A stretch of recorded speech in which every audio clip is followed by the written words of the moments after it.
Hello friends, welcome back to our channel आपले teacher. तर आजच्या एपिसोडमध्ये आपण क्लास 8 मॅथ्समधील 9th चॅप्टर पाहणार आहोत, जो आहे डिस्काउंट आणि कमिशन. तर आजच्या एपिसोडमध्ये आपण या चॅप्टरचा सेकंड पार्ट पाहणार आहोत. फर्स्ट पार्टमध्ये आपण डिस्काउंट म्हणजे काय ते पाहिलं, त्याच्यावर डिस्काउंटचा फॉर्म्युला काय आहे हे सुद्धा पाहिलं, त्याचबरोबर मार्क प्राइस म्हणजे काय हे पाहिलं. तर आजच्या एपिसोडमध्ये आपण या तीन कॉन्सेप्ट्स वापरून प्रॅक्टिस सेट 9.1 सॉल्व्ह करणार आहोत. मी पार्ट 1 ची लिंक तुम्हाला डिस्क्रिप्शन बॉक्समध्ये प्रोव्हाइड करेन. तर तुमच्या या तीन कॉन्सेप्ट्स क्लिअर झाल्या नसतील तर तुम्ही पार्ट 1 चेकआउट करू शकता आणि आपल्या कॉन्सेप्ट्स क्लिअर करू शकता. व्हिडिओला स्टार्ट करण्यापूर्वी जर तुम्ही चॅनल सबस्क्राईब केलं नसेल तर नक्की चॅनल सबस्क्राईब करा. त्याचबरोबर सबस्क्राईब बटनच्या शेजारचं बेल आयकॉन नक्की प्रेस करा, जेणेकरून मी व्हिडिओ अपलोड करेन तर तुम्हाला नोटिफिकेशन येईल आणि तुम्ही माझे व्हिडिओ पाहू शकाल. व्हिडिओ आवडल्यास व्हिडिओला लाईक करा आणि तो जास्तीत जास्त लोकांपर्यंत शेअर करा. चला मग व्हिडिओला स्टार्ट करूया. सो स्टुडंट, प्रॅक्टिस सेट 9.1 मधला आपला फर्स्ट क्वेश्चन आहे. If mark price equal to 1700 rupees and selling price equal to 1540 rupees, then find discount. So इथे त्यांनी मार्क प्राइस आपल्याला दिलेला आहे 1700 रुपीज अँड सेलिंग प्राइस आपली आहे 1540 rupees, then find discount. So आपल्याला माहिती आहे discount equal to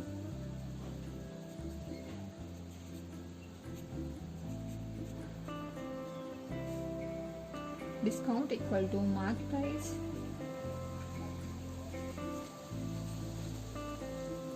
minus selling price.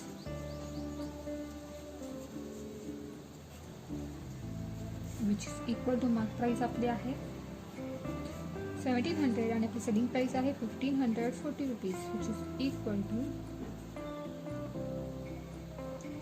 160 rupees. So आपला डिस्काउंट आहे 160 rupees.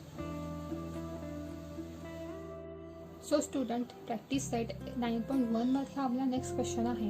If selling price equal to 900 rupees, discount is 20%, find the mark price. So इथे आपल्याला mark price find out करायची आहे. So discount हे नेहमी मार्क प्राइस वरती दिलं जातं, त्यामुळे आपण मार्क प्राइसच्या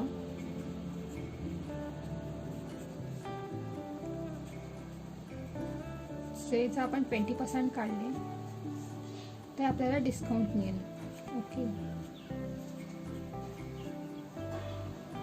सो त्यांनी इथे काय दिलंय, त्याची सेलिंग प्राइस दिली आहे 900 rupees. So discount equal to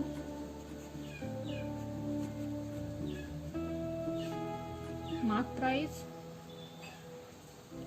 minus selling price. आपल्याला सेलिंग प्राइस माहितीच आहे, which is equal to 900 rupees आणि आपल्याला मार्क प्राइस आपल्याला माहित नाही आहे.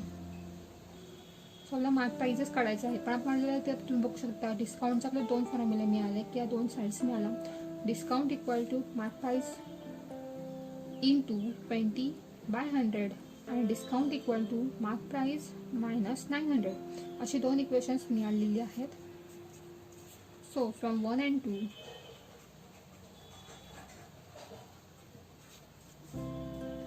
दोन्ही साइड्स आपण इक्वेट करू शकतो. Mark price into 20/100 equal to MP minus 900. So आपण काय करूया, मार्क प्राइस एकत्र करूया. सो मार्क प्राइस येते किंवा हे आपण ह्या साईडला नाही, आता मी 900 इकडे आले, 900 लेफ्ट साईडला केल्यावर प्लस झाले आणि mark price minus 20 MP divided bye 100. 10 ला 10 कॅन्सल आउट झाला, 2 1 जा 2 5 जा 10, which is equal to MP minus MP 5.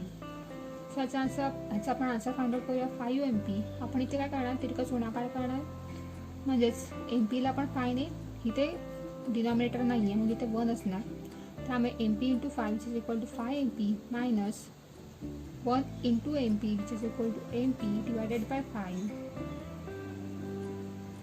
Which is equal to 900. So 5 MP minus MP which is equal to 4 MP divided by 5. So 5 इथे डिव्हिजनमध्ये आहेत, ते left साईडला गेल्यावर into होणार आणि 4 इथे मल्टिप्लिकेशनमध्ये आहेत, ते लेफ्ट साईडला गेल्यावर डिव्हिजनमध्ये होणार. त्यामुळे आपलं फायनल आन्सर येणार. So student 900 into 5 divided by 4 which is equal to mark price. So 4ने जर आपण 900ला डिवाइड केलं तर आपला आन्सर येतो 225. So 225 into 5 which is equal to MP. Therefore MP equal to 1125 rupees. Practice set 9.1 मधला आपला नेक्स्ट क्वेश्चन पाहूया. A shopkeeper gives 11% discount on a television set. So एका शॉपकीपरने 11% डिस्काउंट दिलेला आहे एका टेलिव्हिजन सेटवरती. Hence cost price of it is 22,250 rupees. So इथे क्वेश्चनमध्ये थोडी गडबड आहे असं मला वाटतंय, कारण जर एखाद्या टेलिव्हिजन किंवा एखाद्या वस्तूवरती आपण डिस्काउंट दिलं तर डिस्काउंट नंतर आपली सेलिंग प्राईस येते. आपण डायरेक्ट कॉस्ट प्राईस त्याच्यावरून नाही काढू शकत, त्यामुळे ते कॉस्ट प्राईसच्या विथ सेलिंग प्राईस हवं आहे. Then find the mark price of a television set. So आपल्याला मार्क प्राईस फाइंड आउट करायची आहे. तर समजा स्टुडंट, जर एखाद्या वस्तूची मार्क प्राईस ही 100 रुपीज असते आणि मार्क प्राईसवरती जर एखाद्या शॉपकीपरने आपल्याला 11% डिस्काउंट दिलं असं त्याची सेलिंग प्राईस झालेली असती, आपण 100मधून 11 मायनस केलं तर सो आपला आन्सर येतो 89. सो 89 झाली आपली सेलिंग प्राईस आणि 100 आपली झाली आहे मार्क प्राईस. ओके, पण इथे सेलिंग प्राईस दिलेली आहे 22,250 रुपीज आणि आपल्याला मार्क प्राईस काढायची आहे. म्हणून आपण इथे एक्स हे व्हेरिएबल घेतलं. सो आता आपल्याला एक्सची व्हॅल्यू फाइंड आउट करायची आहे. So x equal to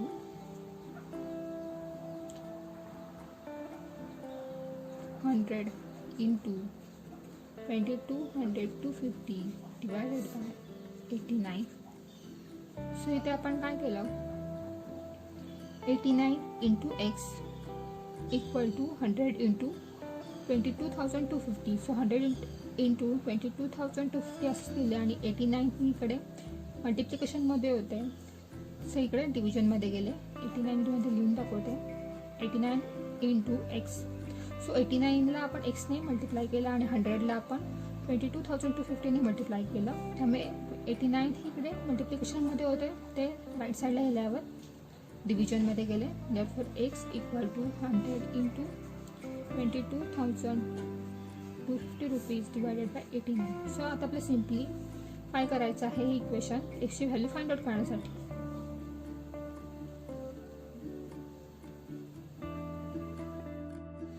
so student 20, 100, 250ला जर आपण 89ने डिवाइड केलं तर आपला आन्सर येतो 250. So 100 into 250 is equal to 25,000 rupees.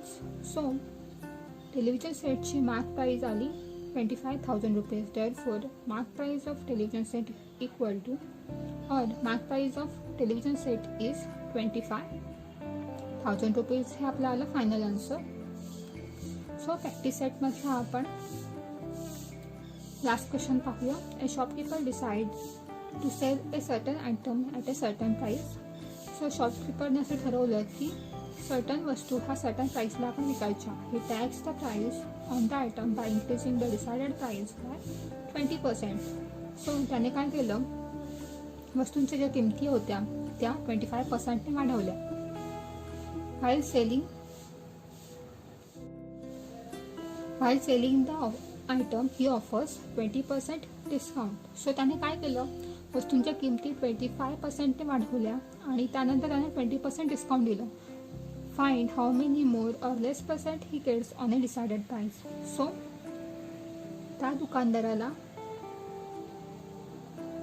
Decided प्राईसवरती किती पर्सेंट मोर मिळाले किंवा किती पर्सेंट त्याचा प्रॉफिट झाला किंवा किती पर्सेंट त्याचा लॉस झाला हे आपल्याला काढायचं आहे. आणि काय विचारलं आहे, find how many more or less percent he gets on decided price. So more म्हणजे प्रॉफिट आणि लेस म्हणजे लॉस. सो त्यांनी असं विचारलं की त्या दुकानदाराला किती पर्सेंट जास्त प्रॉफिट झालं किंवा किती पर्सेंट हा लॉस झाला हे आपल्याला काढायचं आहे. सो गाईज, समजा वस्तूची किंमत आहे 100 रुपीज किंवा डिसाइडेड प्राइस आपण म्हणूया. Let's assume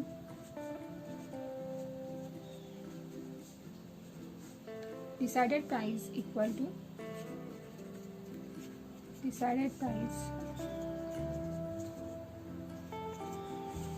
of item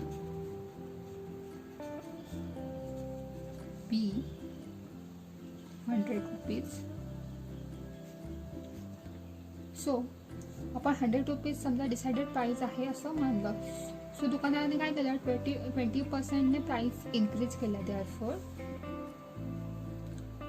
25% price decided price increase केली. त्यामुळे 100च्या 25% येणार 25 rupees. Therefore mark price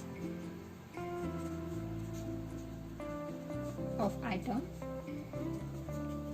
equal to decided price plus increasing price. दुकानदाराने त्या 25% ने प्राइस इन्क्रीज केल्यात. therefore decided price आपली आहे 100 plus 25 which is equal to 125 rupees. So आता वस्तूची किंवा आयटमची मार्क प्राइस झाली 125 रुपीज. सो त्याने काय केलं The shopkeeper decided to offer a discount of rupees or discount 20%. So दुकानदारांनी असं ठरवलं की आता आपण 20% डिस्काउंट द्यायचं. सो 20% डिस्काउंट त्याने कशावर देणार तो मार्क प्राइसवर देणार. Therefore discount equal to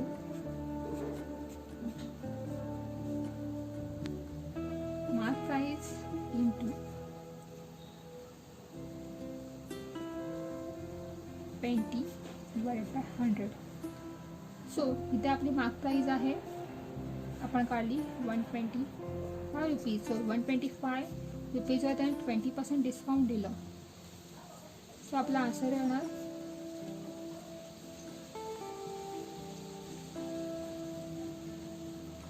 25.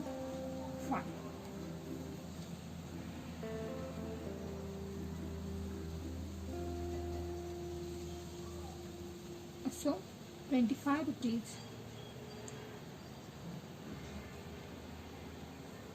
आपलं डिस्काउंट झालं. त्यामुळे आपलं सेलिंग प्राइस झाली mark price minus discount which is equal to mark price आपली आहे म्हणजे आपण काढली 125 रुपीज आणि 125 रुपीजमधून आपण 25 रुपीज मायनस केले. सो आपली सेलिंग प्राइस आली 100 रुपीज. आपली कॉस्ट प्राइस आहे किंवा डिसाइडेड प्राइस सुद्धा आपली 100 रुपीज आहे. आपण इथे काढलं आहे बघा.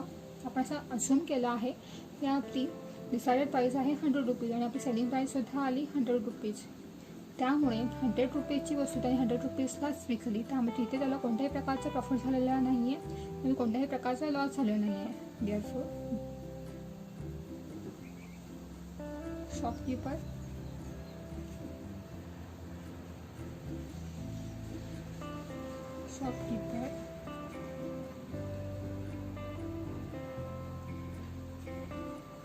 sold items on zero profit or zero loss and zero loss.